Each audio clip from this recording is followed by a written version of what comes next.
ಈಗ ಮಾವಿನ ಹಣ್ಣು ಸೀಸನ್ ಆಗಿರೋದ್ರಿಂದ ಮಾವಿನ ಹಣ್ಣಿಂದ ಏನೆಲ್ಲ ಮಾಡಿ ತಿನ್ನಲಿಕ್ಕೆ ಆಗ್ತದೆ ಅದನ್ನೆಲ್ಲ ಮಾಡಿ ತಿನ್ನಬೇಕಲ್ವಾ. ಹಾಗೆ ಇವತ್ತು ನಾನು ಮಾವಿನ ಹಣ್ಣಿನ ಗೆಣಸಲೆ ಮಾಡ್ತಾ ಇದ್ದೇನೆ. ಇದನ್ನು ಮಾಡಲಿಕ್ಕೆ ತುಂಬ ಸಾಮಗ್ರಿಗಳೇನು ಬೇಡ, ಹಾಗೆ ಇನ್ಸ್ಟೆಂಟಾಗಿ ಮಾಡಿಕೊಳ್ಬೋದು. ತುಂಬ ಸಮಯ ಕೂಡ ಬೇಕಾಗೋದಿಲ್ಲ. 1 ಗಂಟೆ ಒಳಗೆ ನಿಮಗೆ ಗೆಣಸಲೆ ಬೆಂದು ರೆಡಿಯಾಗಿ ತಿನ್ನಲಿಕ್ಕೆ ಸಿಗ್ತದೆ. ಹಾಯ್, ನಾನು ಆಶಾ ಚಂದ್ರ ಭಟ್. ಆಶಾಸ್ ನಳಪಾಕಕ್ಕೆ ನಿಮಗೆಲ್ಲರಿಗೂ ಸ್ವಾಗತ.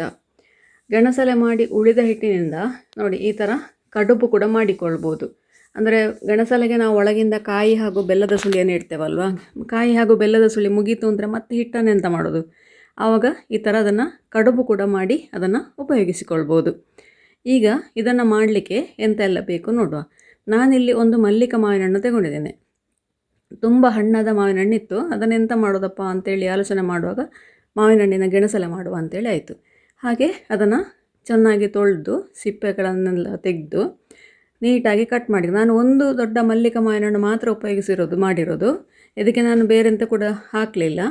ಈಗ ಇದನ್ನು ಸಣ್ಣದಾಗಿ ಕಟ್ ಮಾಡಿಕೊಂಡು ಅದನ್ನು ಮಿಕ್ಸರ್ ಜಾರಿಗೆ ಹಾಕಿ ನುಣ್ಣಗೆ ಪೇಸ್ಟ್ ಮಾಡಿಕೊಳ್ಳಿ. ಇಲ್ಲಿ ನೀರನ್ನು ನಾನು ಎಲ್ಲೂ ಉಪಯೋಗಿಸಲಿಲ್ಲ. ಮಾವಿನ ಹಣ್ಣಲ್ಲೇ ನೀರಿರ್ತದೆ. ಈ ನೀರು ಎಷ್ಟು ಬಿಟ್ಕೊಳ್ತದೆ ಅಷ್ಟೇ ಸಾಕು ನಮಗೆ. ಇದಕ್ಕೆ ಈಗ ಸಾಧಾರಣ ಒಂದು ಇಡ್ಲಿ ಹಿಟ್ಟಿನ ಅಂದಾಜಿಗೆ ಬರುವಷ್ಟು ಅಕ್ಕಿ ಹುಡಿ ಹಾಕ್ಕೊಳ್ಬೇಕು. ನಾನು ಇಷ್ಟೇ ಅಂತೇಳಿ ಹೇಳಲಿಕ್ಕೆ ಆಗೋದಿಲ್ಲ, ಯಾಕೆಂದರೆ ಕಾಯಿ ಇದ್ದರೆ ಸ್ವಲ್ಪ ಗಟ್ಟಿ ಇರ್ಬೋದು, ಹಣ್ಣಾದರೆ ನೋಡಿ ಈ ಥರ ತೆಳ್ಳಗೆ ಬರ್ಬೋದು. ನನಗೆ ಆಲ್ಮೋಸ್ಟ್ 1.5 ಕಪ್ಪಷ್ಟು ಅಕ್ಕಿ ಹಿಟ್ಟು ಬೇಕಾಯಿತು. ಅಕ್ಕಿ ನೆನೆಸಿದ್ದಲ್ಲ, ಇದು ಅಕ್ಕಿ ಹಿಟ್ಟು ಹಾಕಿರೋದು. ಈ ಹದಕ್ಕಿದ್ರೆ ಸಾಕು. ಈಗ ಒಂದು ಪ್ಯಾನಿಗೆ ಬೆಲ್ಲ ಹಾಕ್ಕೊಂಡು ಬೆಲ್ಲವನ್ನು ಕರಗಿಸಿ ನೀರು ಹಾಕಿ, ತುಂಬ ನೀರು ಹಾಕಬೇಕು ಅಂತಿಲ್ಲ, ಒಂದು ಸ್ವಲ್ಪ 1-2 ಚಮಚ ನೀರು ಹಾಕ್ಕೊಂಡ್ರೆ ಸಾಕಾಗ್ತದೆ ಬೆಲ್ಲ ಕರಗಿ ಬೆಲ್ಲವೇ ನೀರು ಬಿಟ್ಕೊಳ್ತದೆ. ನೋಡಿ ಈ ಥರ ಇದನ್ನು ಕಾಯಿಸ್ತಾ ಹುಡಿ ಬೆಲ್ಲ ಇದ್ದರೆ ಹುಡಿ ಬೆಲ್ಲವನ್ನೇ ಹಾಕ್ಕೊಳ್ಬೋದು. ನನ್ನ ಹತ್ರ ಹುಡಿ ಬೆಲ್ಲ ಇರಲಿಲ್ಲ, ಇವತ್ತು ಅಚ್ಚು ಬೆಲ್ಲ ಇದ್ದದ್ದು. 2 ಅಚ್ಚು ಬೆಲ್ಲ ಉಪಯೋಗಿಸಿದ್ದೇನೆ. ಹಾಗೆ ಅರ್ಧ ಕಾಯಿ ತುರಿ, ಅಂದರೆ ಅರ್ಧ ಗಡಿ ಕಾಯಿಯ ತುರಿಯನ್ನು ಸೇರಿಸ್ಕೊಂಡಿದ್ದೇನೆ ಇವತ್ತು. ಇದನ್ನು ಈಗ ನೀರಿನ ಪಸೆ ಆರೋವರೆಗೆ ಹೀಗೆ ಹಸಿ ಹಾಕಿದರೆ ಎಂತ ಆಗ್ತದೆ ಅಂತ ಹೇಳಿದರೆ, ನಾವು ಬೇಯಿಸುವಾಗ ಅದು ನೀರು ಬಿಟ್ಕೊಳ್ತದೆ. ಕಾಯಿ ಮತ್ತು ಬೆಲ್ಲ ನೀರು ಬಿಟ್ಕೊಂಡು ಕಡುಬೆಲ್ಲ ಹಾಳಾಗ್ತದೆ, ಅಂದರೆ ಅದರ ರುಚಿಯೆಲ್ಲ ಹಾಳಾಗ್ತದೆ, ಮತ್ತು ಎಲ್ಲ ನೀರೆಲ್ಲ ಲೀಕ್ ಆಗ್ತದೆ. ಅದಕ್ಕೋಸ್ಕರ ಈ ಸ್ಟೆಪ್ಪು ಬಹಳ ಮುಖ್ಯ.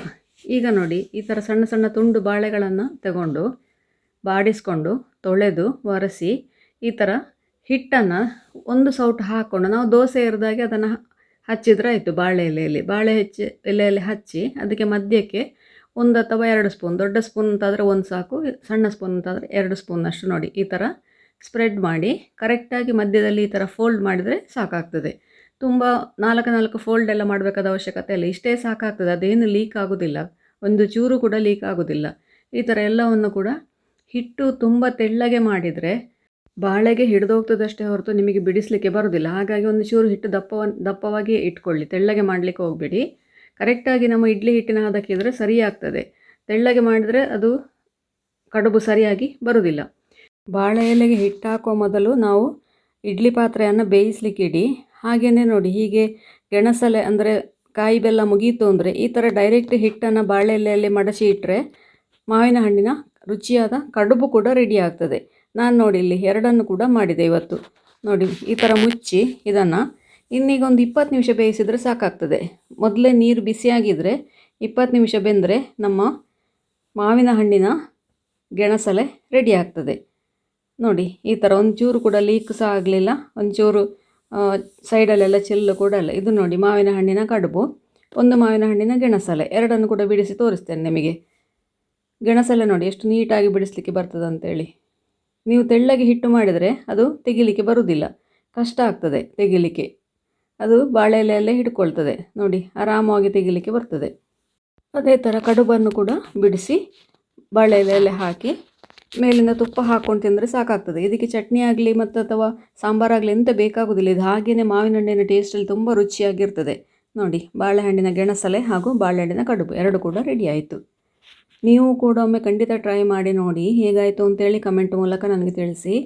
ಲೈಕ್ ಕೊಟ್ಟು ಶೇರ್ ಮಾಡಿ. ನೀವಿನ್ನೂ ನಮ್ಮ ಚಾನಲನ್ನು ಸಬ್ಸ್ಕ್ರೈಬ್ ಮಾಡಿಕೊಳ್ಳಿಲ್ಲ, ಸಬ್ಸ್ಕ್ರೈಬ್ ಮಾಡಿಕೊಂಡು ಪಕ್ಕದಲ್ಲೇ ಇರುವ ಬೆಲ್ ಐಕಾನ್ ಒತ್ತಿ ನಮ್ಮನ್ನು ಸಪೋರ್ಟ್ ಮಾಡಿ. ಮುಂದಿನ ವಿಡಿಯೋದಲ್ಲಿ ಇನ್ನೊಂದು ಹೊಸ ಅಡುಗೆಯೊಂದಿಗೆ, ಇನ್ನೊಂದು ಹೊಸ ರೆಸಿಪಿಯೊಂದಿಗೆ ಪುನಃ ನಿಮ್ಮನ್ನು ಭೇಟಿಯಾಗ್ತೇನೆ. ಧನ್ಯವಾದಗಳು.